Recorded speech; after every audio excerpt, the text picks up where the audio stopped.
What's up, everybody? We are here with you again, and you are here with us. Welcome to Stir Crazy, boys and girls, episode 38. We're calling this one Generation What the Fuck, Coming of Age in the Bizarro World. I'm your host, Kim Brown. Coming up on today's show, we have a very full slate. We're going to go a variety of places. So grab a seat, hang on, and get on this ride with us. So, I'm not sure if you heard about this or not, but did you guys know that the Senate just voted to allow the FBI to view your browser history without a warrant? This was a very narrow vote and really only passed by one vote.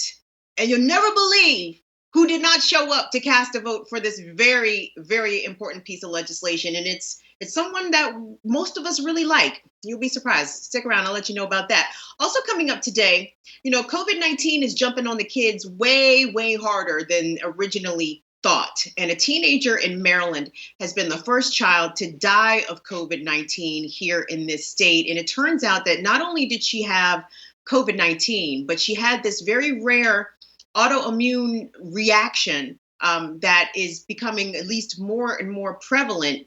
They keep saying it's rare, but somehow more and more kids are getting this. This is all very disturbing, especially in the wake of all the reopening that's happening. Did you know that Texas says it's okay to reopen daycares? Yeah, stuff is pretty crazy. Plus, Donald Trump is already trying to circumvent the election, and it is just May 20th. So we have a lot to get to, a whole lot to talk about. Of course, we always like to hear from you, our fantastic audience. You guys keep it live in the chat and in the comments. Don't get rowdy because our social media guy, James Daly, will get your ass up out of here. So be nice, be respectful as you can. We don't mind if you cuss. But don't call nobody no, okay? All right, we good. Okay, guys, time to introduce our fantastic panel. This is a real news team here. I'm very excited to have our folks joining us. Joining us today, we have Aman Azhar. Hello. Hi, Aman. He's our new climate reporter. We like him on. He has awesome hair. Look at that hair, ladies. Yes, indeed. And joining us today for the first time, Genevieve Montinar. She is the co-host of the forthcoming show here on The Real News called Why You Should Give a Fuck. And of course, triple OG, Tunde Ogunfolaju also co-hosted that new show coming. And Tunde has been here on Stir Crazy with us from the beginning. Tunde, you're sort of an alumnus of Stir Crazy. It's good to have you back. A grizzled vet. What can I say? Vet. We'll go with vet. Little baby vet. So guys, let's start here with Donald Trump. Oh God, I so hate talking about Trump. Why is Trump president? Who do I talk to get this matter resolved?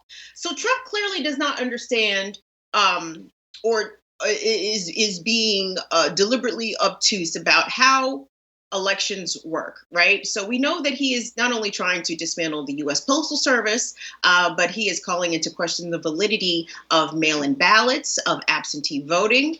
And he put a tweet up that he has since deleted, but has reworded regarding Michigan's ballots, because they have a primary upcoming. So what he initially tweeted was breaking, like he's the news guy. Michigan sends absentee ballots to 7.7 million people ahead of the primaries in the general election. This was done illegally and without authorization by a rogue Secretary of State. I will ask to hold up funding to Michigan if they want to go down this voter fraud path. Gang, Donald Trump is already trying to call into question the validity and the credibility of the November election before we even get anywhere close to November.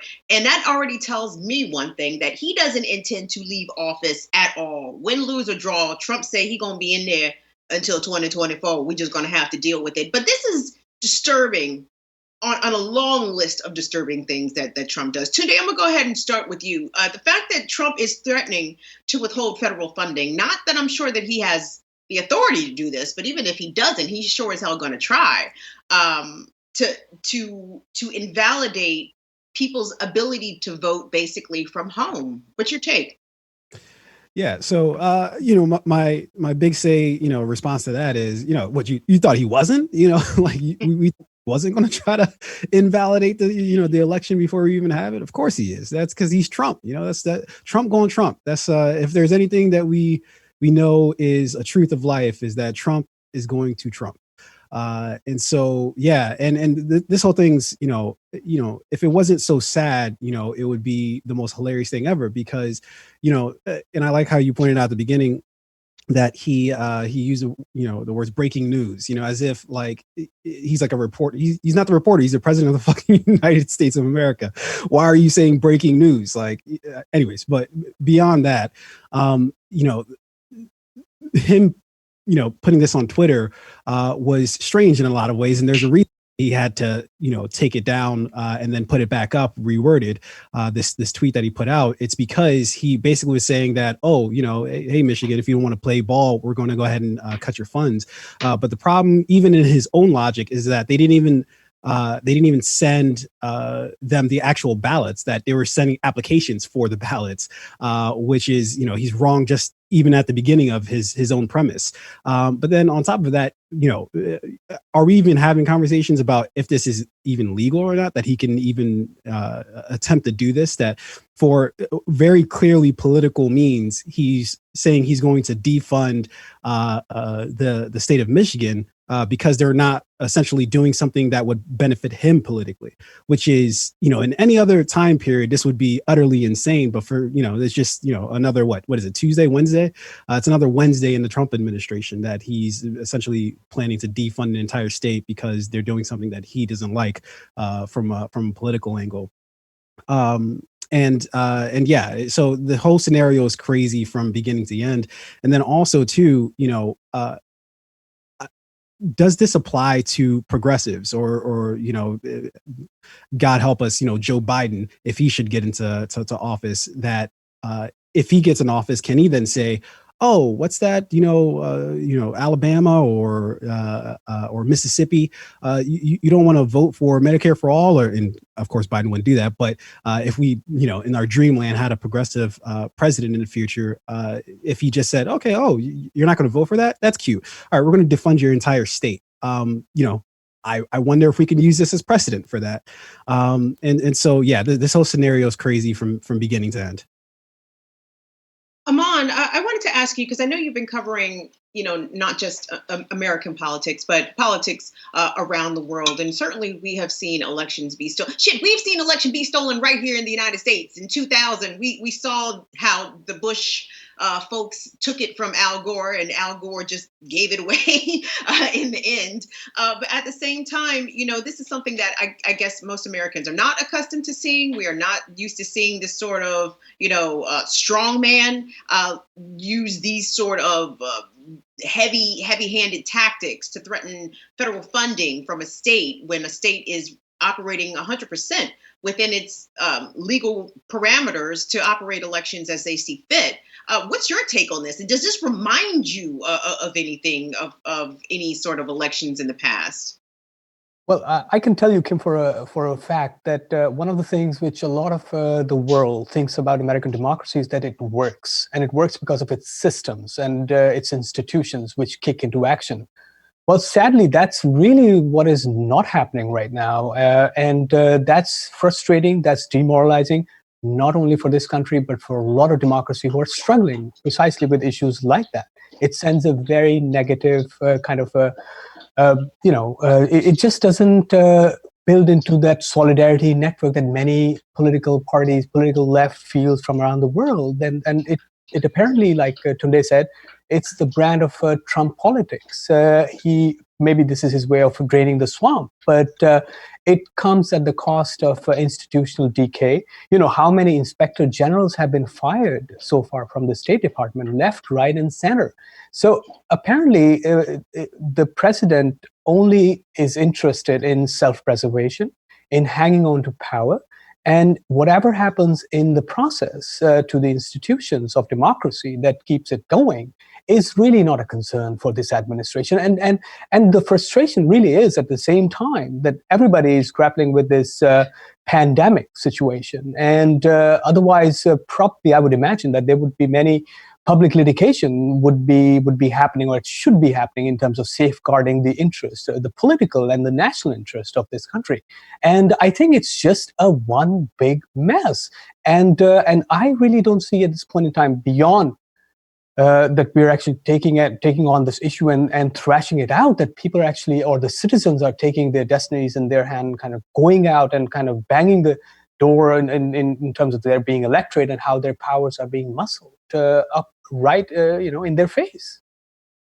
Genevieve, we have a comment from the comments. McDonald Trump says Trump is using all these non-issues to dominate the news cycle. I agree with that. I think that he is a master of throwing out distraction bombs, right? But at the same time, what he's distracting us with is shit that fucks up the institutions that this country is built upon, a lot like Aman said.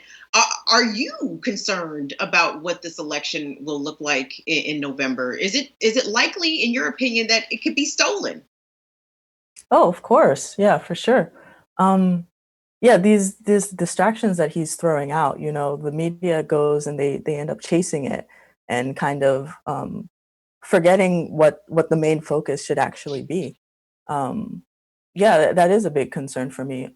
Like absentee ballots, one of the key ways for people to vote when they're not able to vote in person, like taking that type of access away from people, or spreading misinformation about how to get access to an absentee ballot. That's pretty bad. So I don't know. It doesn't look very good.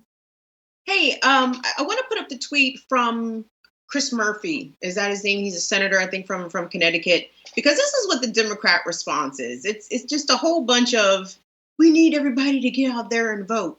No shit. We need y'all in Congress to try to do something to stop this idiot. Chris Murphy says, this is why so many of us thought it was imperative that Trump be removed from office. We warned that if he got away with using his office to try to rig an election, he would do it again. Yes. And my concern is that really there is no checks and balances here. Like the Trump train is running amok all over Washington. He is dominant. He's packed the court, the Supreme Court, with conservative justices that will go in his favor. Right now, he still has the Senate, even though the Democrats hold the House. I mean, Tunde, where are the checks, bruh? There's who gonna check me, boo? Nobody, apparently. Yeah, there are none since day one, right? There's no real checks on Trump, right? We all, can remember, I've heard some people talk about the whole impeachment and how that was such a fluke. And the only reason why, Trump got away with everything he got away with in terms of Ukraine was because the Republicans in the Senate had zero interest in even having witnesses. And so, if you're talking about checks and balances, there are none. And I'm sure as long as, Trump is in office and, the Senate's controlled by the Republicans, and even if it was kind of controlled by the Democrats too, I'm not even trusting that, Trump's still not going to have carte blanche to do whatever the hell he wants, even in that case. But we have such short memory when it comes to Trump, right? So when I was reading about all this, I remembered Trump had once upon a time, because his whole thing is to create the scenario that, we're going to have massive voter fraud if we have these absentee ballots for the entire state. But I remember that in just after a little bit after the election, he had the Voting Integrity Commission that he put forth, which is supposed to find all this massive voter fraud that happened, and explain why Hillary got all those 3 million more votes than him in the 16 election. And what happened? They found precisely zero. They found nothing. And so the commission was disbanded. Nothing ever came of it. And here we are. And yes, Trump is king of playing these games, because even in Michigan right now, I was trying to look up sort of like what the protocol is for this. And it turns out any registered voter is eligible to obtain an absentee ballot in the upcoming elections. So I don't even know what the fuck he's even talking about. If all voters are eligible to have an absentee ballot, then what is why is it a big deal that they sent out applications for absentee ballots to everybody? You can still vote in person. So what the fuck? Like, what are we even arguing about? And so, yes, Well, Trump is what definitely he's the king. doing is he's trying to preemptively discredit the validity of the election, which is amazing that this asshole has this kind of foresight. Like, the fact that he's doing this early. Now, obviously, he's getting advice from operatives. This is a long game, right? That this brand of the far right-wing extremists, these white supremacists that are in high levels of government. I mean, this is something that Trump was a wet dream for them. They're like, oh my goodness, it's balls to the wall. We can do whatever we want. And this is sort of evidenced by Congressman Devin Nunes. Now, he made an appearance on Fox News. This was a few days ago, and it sort of went under the radar, I think, in a lot of places. But he said the quiet part out loud. Let's take a listen.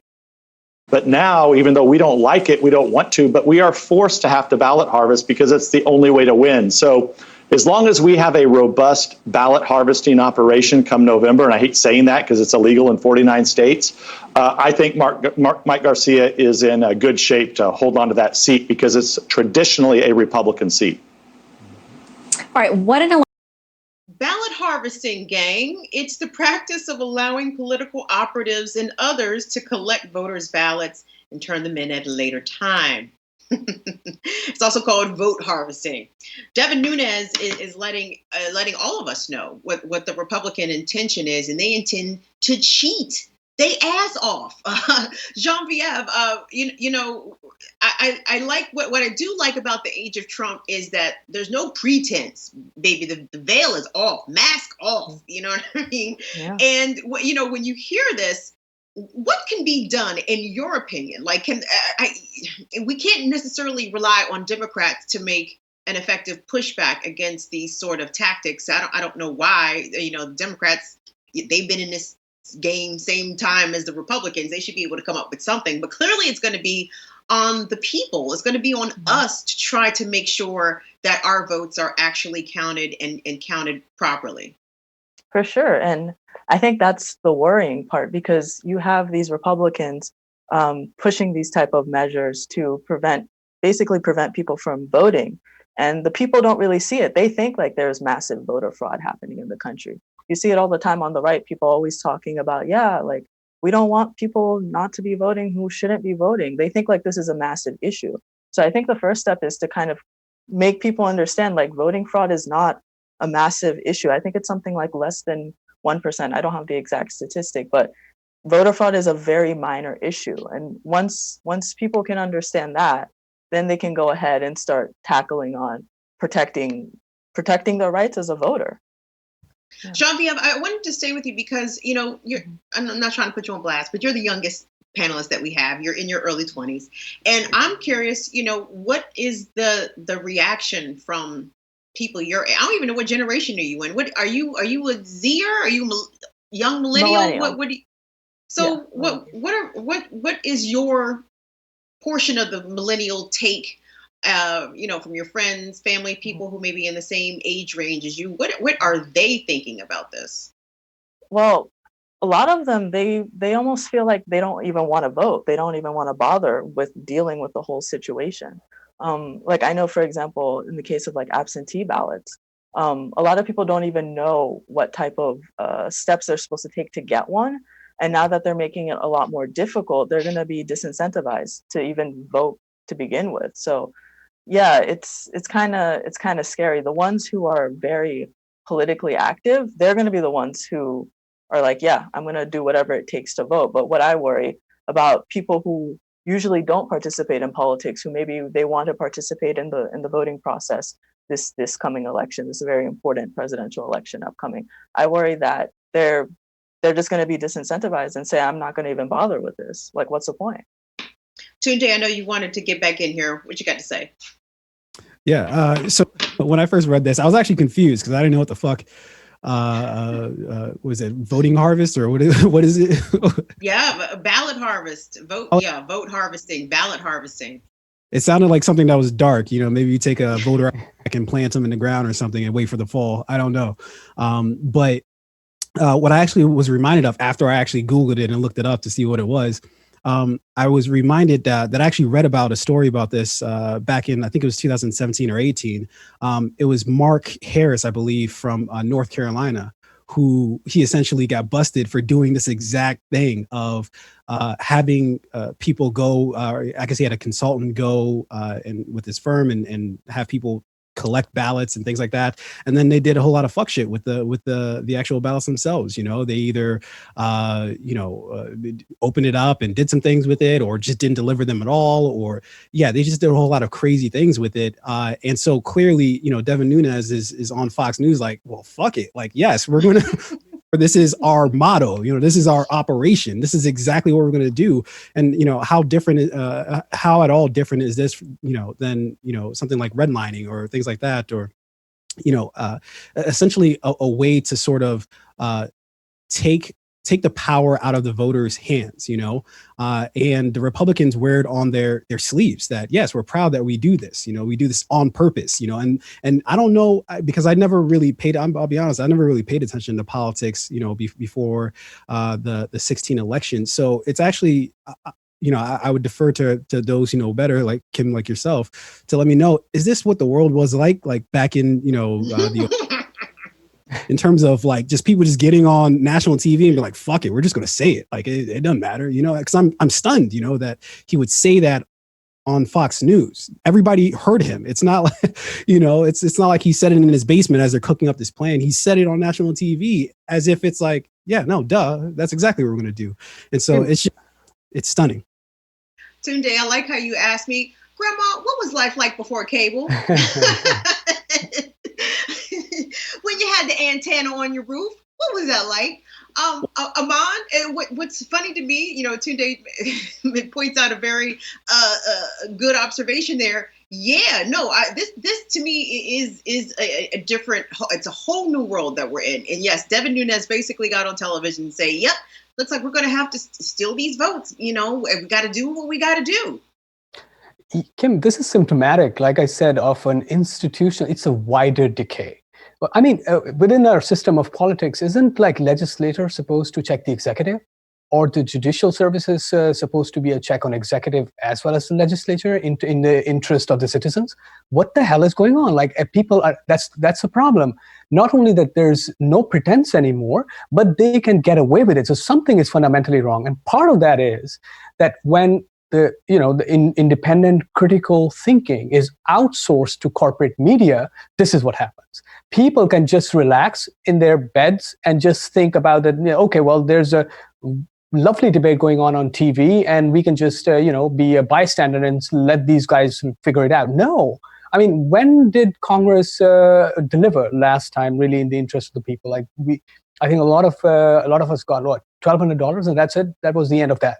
And everything else was a bailout for the corporate, elite, which pretty much failed entirely in this time of pandemic. So I think it's a wider failure, and I don't know if it's a good thing or a bad thing. Literally everyone can see it right now. The problem is what can be done about this, and that's a bigger problem, because there is apparently no check on this kind of a political corruption, and apparently it has a bipartisan support to this kind of corruption. If the Democrats do not put a brake on this, I would go on to say that they are part of this. Oh, yes, I would agree with that 100%. For example, and I don't have the tweet handy to reference, but Kamala Harris, in response to Donald Trump's, way out there tweet, her response was vote. Vote? What do you? Duh. Yeah, sure. Okay, vote. But how is voting going to help us on May 20th, 2020? How is voting going to help us in July? And the Democrats have been so feckless and impotent in their response to Trump, and part of the reason he's been able to get away with so much has been because the Democrats have been, capitulating in a large part, even though they talk good, right? Sounds good, but when you look at their actions, no, they have not really done a lot to stop this Trump train. And as we're talking about the Trump train, basically the reason why, around 90,000 Americans have died from COVID-19 has been because of the incompetent response from the Trump administration to address the pandemic in any meaningful or comprehensive way. Despite that, the country continues to head towards reopening. But in Tennessee, something sort of peculiar happened. Last week in Tennessee, they had more people die from suicide than they did from coronavirus. And this is something that mental health professionals and public health officials have been warning about for the past several weeks now, is that the suicide rate is going to be the next round of deaths from COVID-19, because it's what they call a perfect storm for suicide, with people self-isolating, people losing their jobs, becoming under more economic and mental stress. So what happened is, this was in Knox County. The mayor there, his name is Mayor Glenn Jacobs, said that they had 9 people die via suspected suicide in under 48 hours, and they had 6 relative deaths from coronavirus within the same period. So when we talk about, the extent of what this virus is and can do, we still have not really seen the peak of it, because not only have people died from coronavirus, but those who survive have a lot of lasting physical and health problems with major organs. Your brain, your heart, your lungs, your kidneys, all can sustain lasting damage if you do survive the coronavirus. So, gang, in terms of where we are regarding the pandemic, are we getting better? Are we getting worse? What's your take from your perspective? Where in your corner of the world, Genevieve, are you ready to go back outside? I'm not. No, I'm staying inside. I don't know. You have all the relaxings of a lot of states. I think something like 48 states are kind of relaxing their stay-at-home orders right now, and people think that they're gonna go back to normal. A lot of the shops are starting to become more full. People are acting like this coronavirus thing is done, and it's not. But I think also one thing I wanted to mention, what coronavirus is doing is highlighting a lot of issues that were already happening in the system. Like, for example, in the mental health system, people were already having issues having access to mental health help, things of that nature. And now, like with coronavirus, people really don't know what to do. They're locked in their homes. They don't really have anyone to go to, medical help. It's kind of worrying. But yeah, people really aren't taking this seriously. But regardless if they take it seriously or not, you're going to continue to see, negative things happening. I want us to look at a video real quick. This is going to be from Pinellas County, Florida. This is outside of the Pinellas County Courthouse in Clearwater. This is courtesy of the Tampa Bay Times. What we're going to see is people outside rallying to reopen bars and nightclubs in that area. And the fact that people are comfortable, I imagine, going to a bar now or going to a nightclub. I'm not exactly sure how you social distance at a nightclub. And if you have to social distance at a nightclub, then what is the point of even going to the nightclub? That would be my question. But, people are definitely out here trying to risk themselves. Do we have that video?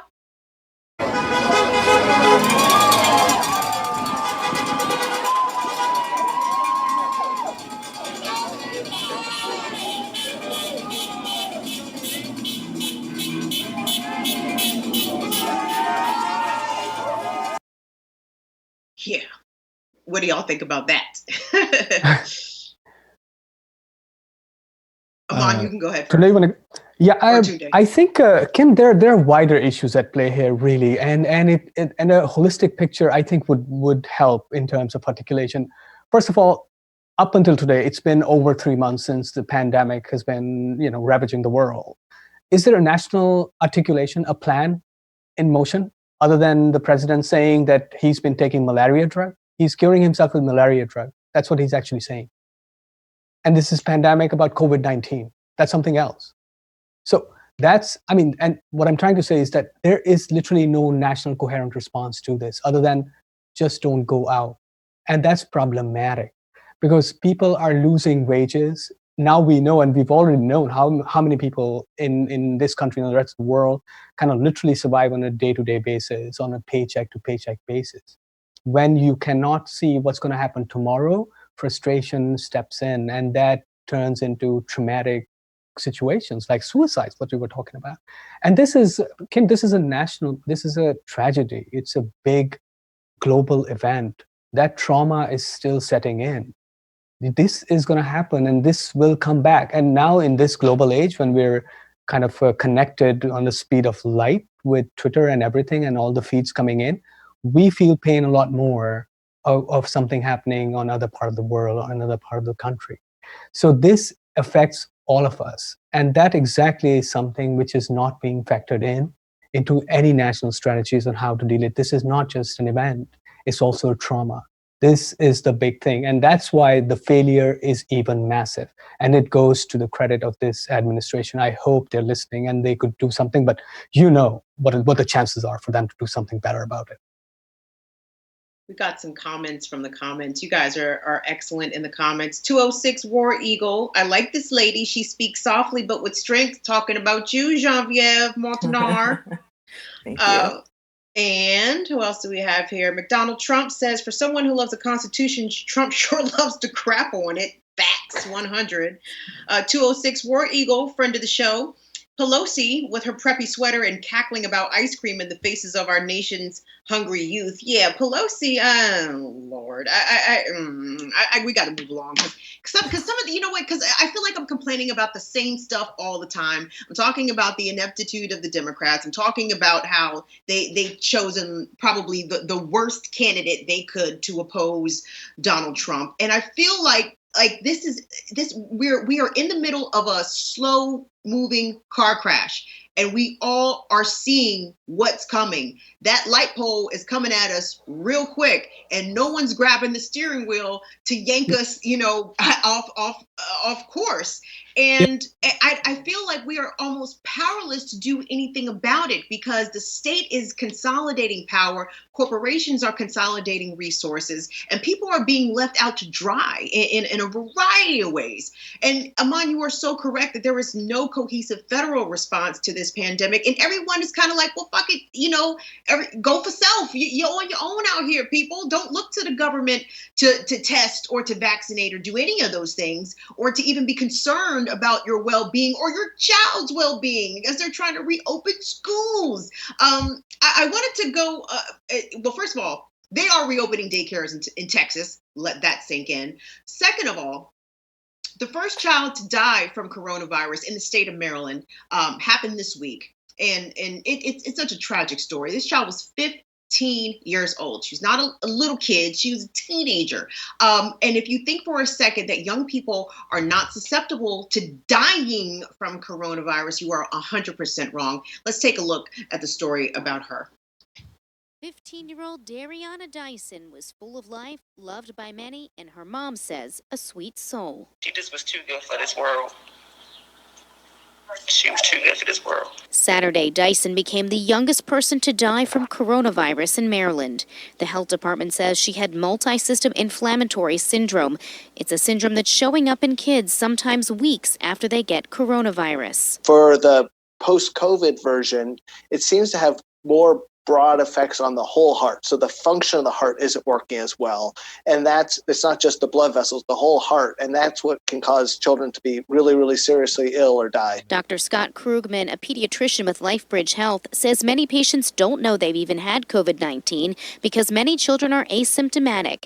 They can develop symptoms weeks later that look like Kawasaki syndrome. If you have a child with prolonged fever and rash, if your child's having really high fever up to 102, 103 that's lasting for more than 3 or 4 days, you need to seek medical attention. Like Dyson, most kids test negative for coronavirus but positive for the antibodies, meaning they once had the disease. There's no specific treatment or cure. We are treating it like Kawasaki's, so we are giving immunoglobulin or IVIG. We're giving steroids. These are things that can tampen down the immune response. And there'll be supportive treatment, like helping your child breathe for the child or giving medicine to keep the blood pressure up. Dyson's mom hopes her daughter's death will help doctors and serve as an important reminder to parents. This is a serious matter. People need to really take this more serious. And absolutely, our condolences and sympathies go out to Diana's family. That report was from WBAL News 11 in Baltimore. Gang, when I hear about what happened to Diana, I'm thinking about how at the onset of this pandemic in the U.S., the common knowledge, at least what was, being messaged to people, is that this disease really doesn't affect children. Kids can bounce back from this, no problem. And as we're seeing more and more cases of this multi-system inflammatory disease, I'm worried that this condition, which is right now being categorized as rare, could actually become more prevalent as the disease continues to go on through community spread. Tunde, there's a lot of plans right now about how to reopen schools in the fall, how to reopen universities. There's plans from colleges that say that they'll bring students back in September, but, make it such a semester that they won't return from Thanksgiving break. Classes that are 50 or more will be done online.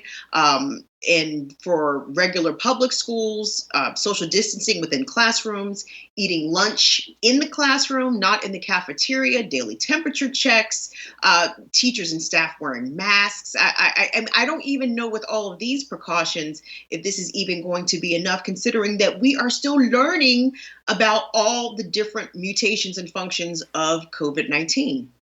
Yeah. So that's exactly where I was going to go with it, is that what this case says to me is that we still don't have a full grasp of what we're actually dealing with. And so it's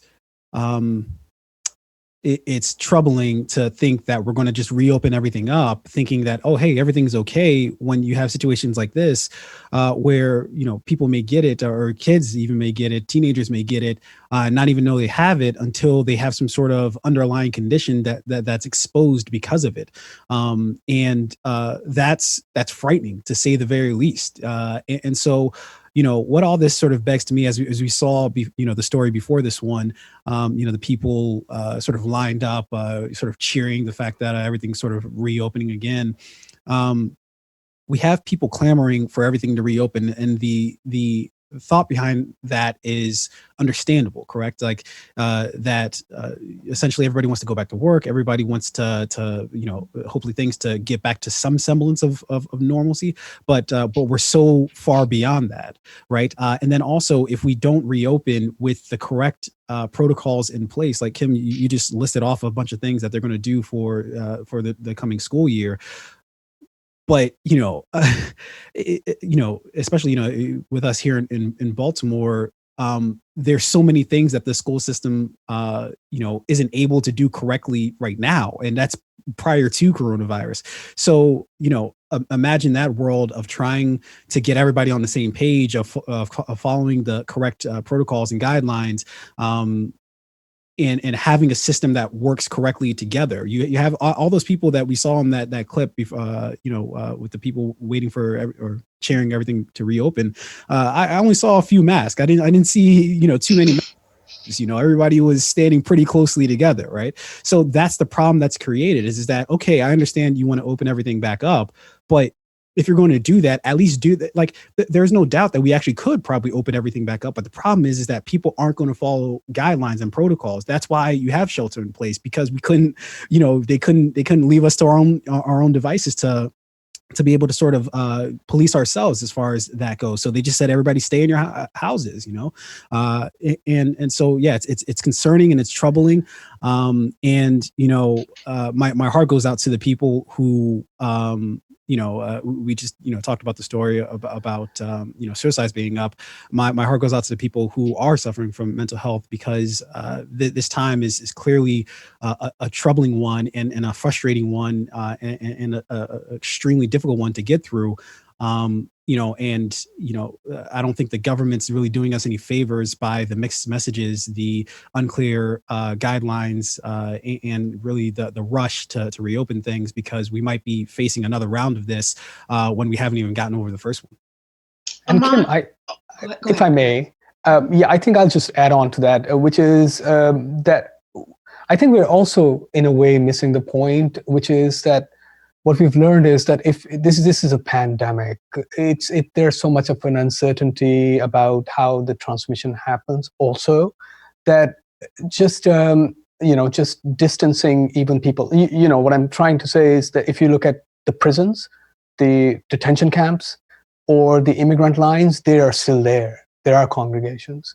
Just by driving people away from our borders will not happen. This is a global pandemic, and it has an international institutional dimension. It can only be done by collaborating with different groups of people internationally, including the governments, including international civil society, international organizations. All of that has to come into action. The problem is, this is exactly what is missing from articulating how you deal with that. And we have an administration which is actually choking the funding of World Health Organization. Not that I'm a big fan of that, but that's the only international institutional systems available to coordinating a global kind of a mitigation plan. But when a country of the first world choke the system of international collaboration, what kind of a message are you sending? And that is problem, because people don't just stop. Things get carried over. It went from Wuhan to the rest of the world. So this is very problematic. That's why it is important. And that is why this uncertainty on all fronts is causing this kind of a national uncertainty and frustration. I think this is very important going forward to get any degree of clarity from the people in power and those who have knowledge, the privileged knowledge, to kind of come out clean with what kind of a planning is going to be required, because otherwise, apparently, there is no plan B. They just have to fire up the engines of consumption so that people can just go back to the way things were, which is exactly the problem, which has caused the problem. Very well said, Aman. Genevieve, so I'm thinking about the parents, right? People who have school-age children and their kids are probably driving them up the fucking wall, being in the house for 2 months. So I'm sure parents are a little bit chomping at the bit, like, okay, yeah, we want to know what the plan is going to be to reopen schools. At the same time, in order to enroll your child in public schools, you have to show proof of immunizations. Your child has to be immunized against tuberculosis, against measles, mumps, rubella, against smallpox, against shit that can kill fucking kids, right? COVID can kill the kids. There is no vaccination in place. And yet the slow march to let the children go back to school where they could potentially be exposed to something that could kill not only them, but members of their family, is something that we all are just, I don't want to sound like one of the right wingers and be like, we're a bunch of sheep. Why are we a bunch of sheep just being led to slaughter? But at the same time, I mean, common sense, if I was somebody's parent, I'd be like, oh, hell no, I'm not sending my kids back to school without a vaccination, because y'all wouldn't take my kids if they didn't have their smallpox, if they didn't have their TB vaccination. You wouldn't even let my child in the door. But you want to just walk us into the great unknown, basically. Right. It's just irresponsible. It's completely irresponsible. They should know better. But like, as we know, the tone is set at the top. So if the executives, the president, people around them are saying like, oh, it's fine, everything is okay, let's go back to normal, let's send the kids. Well, first of all, adults are teaching the kids. So they can get COVID. We know that. The kids can get COVID. It's kind of ridiculous. But yeah, it comes from the top. So if we're not taking it seriously at the top, we can't be so surprised that the general public as a whole might not be taking it seriously as well. It's almost like they caused this to happen. They caused this reaction to happen. If there was a more serious approach, like, okay, this disease is not a joke, this virus is not a joke, then people wouldn't be taking it as a joke. But because it was taken as a joke in the beginning, people are not taking it seriously and people are dying now. And Thea Napper from the comments says, we crashed the economy by not going to work. LOL, we can do it again. Yeah, I guess we could. Let's see, what else do we have in the comments? From Kirchen, she said, they say corporate media perpetuates the idea that Republicans or Democrats are the only options. You don't have to choose between Trump and Biden. The Green Party has a very good candidate. Sure, they can have a good candidate. Are they likely to win? You know what I mean? At the end of the day, you got to be a winner. You can't be a loser, right? Because only the winners dictate the policy. The losers, cheerleading from the peanut gallery. So you got to be able to win elections. I don't disagree with the fact that we should have a viable third party, but unfortunately we do not. But speaking of going along with the program, some people out here are not with the shits in terms of being out here not wearing a mask and not social distancing. And Costco, despite the myriad of problems that Costco has created for some of its workers, at least in the onset of the pandemic, workers were complaining about lack of protective gear and whether or not they were getting hazard pay. At least one corporate policy seems to be working in the interest of public health, and Costco workers are following it accordingly. Let's take a look at the vid. I'll just put you on my 3,000 follower Instagram feed, mostly locals. Hi everyone, I work for Costco and I'm asking this member to put on a mask because that is our company policy. So either wear the mask and I'm not doing it because I woke up in a free country. Have a great day. So you're going to take this cart from me? Sir, have a great full day. Of stuff. You are no longer welcome here in our warehouse. You need to leave. Thank you very much. You put it on, I'll give you my card. He's going to take the card away because he's a pussy little bitch. There he is, walking away with all my stuff. There he goes. Because I'm not a fucking sheep. Yeah, well, you're not a fucking sheep. You ain't got no fucking groceries either, pimp. So, you guys, there's a lot of resistance to the protocols that not only businesses are putting in place, but as states and governments have in place also. Where I live in Prince George's County, I mean, you can't be out in a store without a mask. At this point, we are allowed to exercise without masks. I walked my dog this morning. There was nobody out there wearing masks, myself included. But if I go to the grocery store, nope, I'm not playing no games on that front. But what is y'all's take about this resistance to spreading this virus? I guess it all stems from the top, as Genevieve said, in the disbelief about how this thing is actually legitimate disease and a pandemic that can kill you. But at the same time, I mean, someone's going to end up getting punched in the face. I see that happening inevitably. This resistance, I think, like runs pretty deep because I know some stores, like the stores require a mask. Some stores even provide their customers, like we saw, they provide the customers with a mask. Like there's no excuse, and they still don't want to take it. So this is on like a way deeper level, I think, than what we're understanding right now, for sure. Yeah, I think that, you know, it's interesting, right? You know, you have all these people saying, "Oh, reopen the economy and let's get everything humming again." You know, we want to just get back to work. But it's like, well, if there's a global pandemic that you need there's certain protocols you can take to sort of protect yourself from that, from the spread of the virus. Well, I mean, wouldn't it make sense to do everything you can to stop the spread of it so that you can reopen the economy and you can get back to work and you can do things? So, you know, every right winger who I'm sure was on that dude's, Twitter or whatever the platform he was on, everybody who was on there who was like cheering him on, like, yeah, man, freedom, yeah, freedom. But then also in the streets saying we want to reopen the economy, you're an idiot. And I have no time for you. You're useless. You're the worst. Good day. Hey, listen, the three of you have international backgrounds, right? Just between us, in your parents' home country, what do they say about Americans? To be honest, be real. Because that right there, what we just saw is an example of American ignorance, peak American ignorance. And I know people from around the world be like, yup, see, look at America, dumb as shit. Told y'all. Like, so for real, what did they say about Americans in your home, your peoples of origin? What did they say about the US? Don't get quiet. Don't get quiet. No, sure. I mean, right now, I think everything is the same. It's been leveled totally. I mean, like I said before, there was a semblance that in the first world, I mean, democracies work because their institutions work. There are checks and balances. Well, what happened? Nothing. Nada right now. Now you look at this, the person's video that we just saw. I mean, it's definitely a consumption of right-wing ignorant propaganda. You can see that. And that's why, Kim, it's so important all over the world. This is also another global pandemic.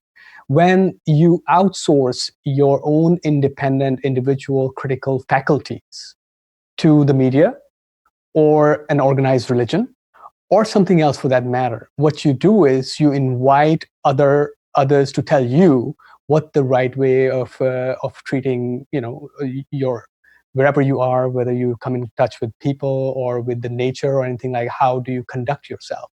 That cannot go on any longer. This is, you can just tell right now. And I think this is now a global situation, even back in Pakistan, because if you don't prepare your citizens to engage in a good discourse on a day-to-day basis, to make sure that you have the rights and you demand why you put all the people in power to begin with, this is what's going to happen. And that's the corruption. That's problematic. And I will always kind of peddle this point. Yeah. And Kim, if you'll indulge me for like 1 sec. So this actually does remind me of like, I've been thinking a lot about like why certain people don't feel the need to, everybody's social distancing and everybody's wearing a mask. I don't want to fucking do that. Well, it's because if you're not, used to people telling you what to do, and you're running about freely, you can do whatever the fuck you want, and then somebody's like, hey, bro, like you gotta just wear the mask real quick. You're gonna be like, man, get the fuck out of here. I'm not wearing the goddamn mask. Like, what does this look like? Who are you to tell me what to do? I tell you what to do is essentially what this dude's saying, in this video. And when you have scenarios like that where there are a lot of people who aren't necessarily used to being told what to do or running into some sort of authorities who are saying like, hey, you got to do these certain things, then yeah, this is the results you're going to get. A bunch of people act like jackasses, trying to act like they're rebels for not wearing a simple mask. I woke up in a free fucking country, that's why. Shut up. Nobody asked you. Put on the mask so you can get your toilet paper and go, sir. You don't have to make life so difficult for yourself. Guys, I want to switch topics for a second because something interesting and bad happened in the U.S. Senate this week. And in case you had not heard it, and if you had not heard it, I'm not surprised that you did not hear it because it did not make national news, not from what I can tell. But interesting piece in Vice that reports that the U.S. Senate has voted to give the FBI unfettered access to your browsing data without getting a warrant. Now, this has been part of the reauthorization of the Patriot Act, okay? Now, a couple of Democratic senators tried to oppose this or tried to remove this particular element of the reauthorization. That would be Ron Wyden. And who else? Steve Daines, actually, he's a Republican from Montana. They was like, hold up, are we sure we want to do this? And the rest of the Senate was like, yes, we absolutely want to do this. And this is reporting from Vice. Let me read this. But in a shock upset, the privacy-preserving amendment fell short by a single vote after several senators who would have voted yes, failed to show up to the session, including Senator Bernie Sanders. Oh, Bernie. What is going on with Bernie, man? Did Bernie just say he dropped out the race and Bernie said, you know what? I ain't fighting for shit no more. Y'all is on your own. I'm not showing up to vote. I don't want to do nothing. Biden 2020, I don't know what's going on with Bernie. Now, Bernie wasn't the only one. 9 Democratic senators also voted no, causing the amendment to fall short of the 60 vote threshold it needed to pass. Patriot Act got bigger and stronger on roids now. How do y'all feel? I mean, again, I'm not surprised by this. Part of me already assumed this was happening, right? But to know that our privacy is being further eroded by the surveillance state, by law enforcement, no warrant needed. The government can just peer into whatever you're doing at any time. So if y'all got some odd porn fetishes, clearing your cache, no good. It's not going to do you no good these days. What's your thought about that, Genevieve? Well, it's also ironic that they're trying to slip that past during coronavirus, right? Well, everyone is distracted, so no one heard it. Yeah, I mean, they're just continuing what they started, invading our privacy here. And while people aren't paying attention, they're going to continue doing that. So, yeah. But yeah, I kind of assumed that they were already doing that anyway. Yeah. Yeah, it's it's interesting. Hopefully there's a story that comes out, a couple of days from now. Hopefully Bernie got a flat tire. Hopefully that thing, hopefully that's the case. I don't know what's going on with the Burns, but yeah, this is just erosion of our privacy. And this is incredible too, right? Because like, even as a person who you might say, oh, this doesn't have anything to do with me. Oh, if you're not doing anything wrong, then, you shouldn't care if they're looking at your shit. But this changes the game because it's like, well, now they can just cook shit up, right? So if they even half suspect you of doing some sort of illegal activity or whatever the case is, whether it's the feds or whoever, well, now they can just look through your browser history and just stitch something together that kind of makes sense and be like, oh, because you went to these sites, we suspect that you did X, Y, or Z. So why don't you come with us for a while, and then we'll see how long it takes you to get out of whatever fucking crazy scenario they put you into.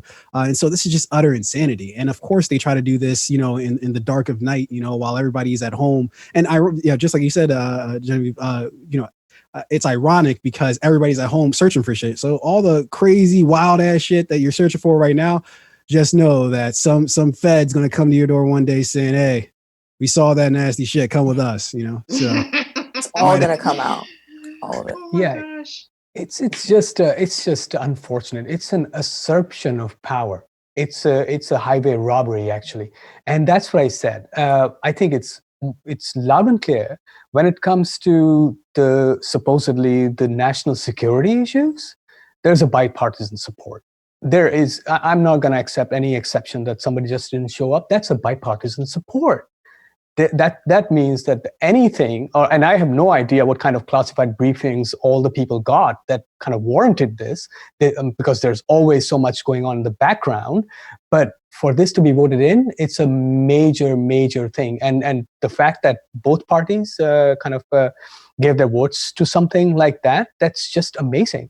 And that's why there's such a disconnect, because apparently they can just do whatever they can. And the priorities for the public is how to get past this pandemic, how to get back to getting their wages back. And this is the priority of the state, to get the privacy away from the people. And to do what exactly? I mean, what exactly are people doing with their browsers? I mean, what are they going to get? It's just step-by-step dismantling of the privacies and all the constitutional protections to the individual rights, leading to militarization and brutality. And then we talk about why is there so much of brutality in the state. This is what causes that. Invasion. Well, unlike that unmasked man in Costco, I did not wake up in a free fucking country today. Before we get out of here, Aman, you are one of the newest additions to our Real News staff, and your first piece has gone live on the website. It's about climate music. Can you tell us about it? Yes, this is. I'm actually very happy that this was my first story. This was about not just a doom and gloom, which is also another problem with a lot of reporting, that it's always, hey, this is going to happen, you're going to die, and that kind of has an impact on how people perceive things. So we know fear doesn't work. Fear doesn't work in this day and age. We've seen this far too much. That's why I also kind of brought the message of hope, because there is a lot of message of hope. This is what makes us get out of the bed. And this story is about how a bunch of people, including musicians, composers, and some scientists, came together and they said, well, we're going to try and mobilize people to take climate justice issues a little bit more seriously, talk about what climate means to us, what nature means to us, and how can we reestablish that connection that probably is lost in the process of this unbridled consumption. And this piece talks about how some of these people actually assembled or used 2 centuries worth of climate data and composed music out of it. And one of the things that they used was they used 2 models. One, what would happen if we didn't do anything, or business as usual were to continue? That goes to a very jarring side. And then if we did take care of things, then there's another more melodious scenario. It's kind of then there's an oscillation between these two scenarios, and it's a very good project. I enjoyed writing about it. I enjoyed the music itself, and I would highly recommend for people to go to our website and have a listen. Absolutely. Well, that's wonderful. And I've seen different stories about that. I saw a story recently. There's a woman in Montgomery County, Maryland, who comes out like twice a week on her porch, and she brings her harp and she plays and she gives a concert, for the neighborhood. People walk up, and of course they show social distance, but they stand there and listen to this harpist play. And of course, music is beautiful and it is extremely soothing, and we definitely need to be soothed in these days. The last thing I wanted to get to before we got out of here is, yesterday were the birthdays of both Malcolm X and Ho Chi Minh, amazing revolutionaries who were able to do a lot for their respective people. Ho Chi Minh, kicked the shit out of Japan, France, and the United States. And of course, Malcolm X told the U.S. government and white supremacy exactly what they were to their face, which we always appreciate. But today's birthday is that of Toussaint L'ouverture. He was the guy who got France up out of Haiti. I mean, say his name 200 plus years later, the diaspora celebrates what he was able to accomplish. And Genevieve, I know you are of Haitian descent, and I know Toussaint L'ouverture holds a very special place for you. Talk to us about it. For sure, yeah. This general is major figure in Haiti. Led the revolution and helped get rid of slavery in Haiti. He's super important. And yeah, we never forget what he did. He helped give the country a lot of resilience. Haiti has a lot of resilient people, and he's one of the best for sure. It's so crazy about Haiti that, the West, the European powers have never let Haiti forget, and they seem to me to have continually punished Haiti in a variety of ways for hundreds of years now, because of what Toussaint L'ouverture was able to accomplish. But Haiti, as you said, stands strong. And tell me this, Genevieve, is it true that the Haitian flag came about because it's the French flag, but all the white ripped out of it because that's what he wanted? Is that accurate? So that's the first time I heard that, but I wouldn't put it past them. That's the Haitian way for sure. All right. Well, how do you say happy birthday? Bon anniversaire. Is that right? Bon anniversaire. Yes. Happy birthday, Toussaint L'ouverture. We remember you. Always lift his name up to the elders and the ancestors. Gang, that's our show for Stir Crazy. If you've been watching all this time, we appreciate it. Hit like and subscribe. Like and subscribe. Boop, boop. Y'all heard what I said. Thank you so much to our great panel, Genevieve Montinar, Aman Azhar, Tunde, Ogunfolaju. I'm Kim Brown. I'll see y'all tomorrow. Y'all have a great one. See you. Bye.